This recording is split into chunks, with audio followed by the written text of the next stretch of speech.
Sudan Sudan Sudan Sudan ایک ایسا مسلمان ملک ہے جہاں پہ پچھلے 1 سال کے اندر تقریباً 1 لاکھ مسلمانوں کو قتل کیا گیا۔ باپ کے سامنے اس کے بچوں کو زندہ جلا دیا گیا، بچوں کے سامنے ان کی ماں کا ریپ کیا گیا۔ اور ان لوگوں کی غلطی صرف یہ ہے کہ وہ اپنے بچوں کو، اپنے بڑوں کو بھوک سے مرتا ہوا دیکھ نہیں سکتے۔ اور 2023 کے بعد سے غازہ کے اندر بھی یہی حال ہے۔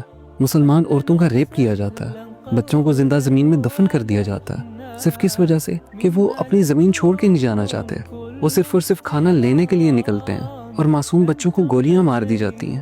اور ہم مسلمان یہ کہتے ہیں کہ اس جنگ سے ہمارا کوئی تعلق نہیں ہے، یہ جنگ ہماری جنگ نہیں ہے۔ ہم جیسے لوگوں کے لیے آپ صلی اللہ علیہ وسلم نے کہا تھا کہ میری قوم پر، مسلمانوں پر ایک وقت ایسا بھی آئے گا کہ تمام قومیں مل کر ان پر ایسے حملہ کریں گی جیسے بھوکے لوگ کھانے پر حملہ کرتے ہیں۔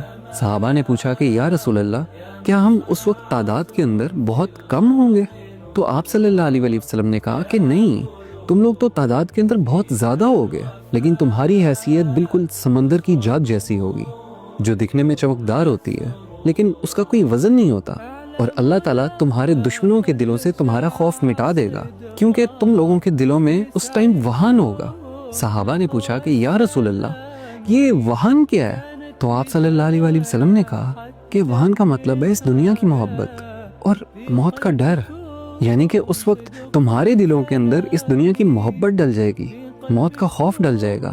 اور کیا یہ دنیا کی محبت نہیں ہے کہ UAE صرف اور صرف سونے کے لیے سوڈان کے اندر اسلحہ فراہم کر رہا ہے، لوگوں کو مرنے دے رہا ہے، اور اس دنیا کے تمام مسلمان حکمران صرف اور صرف موت کے ڈر سے خاموش ہیں۔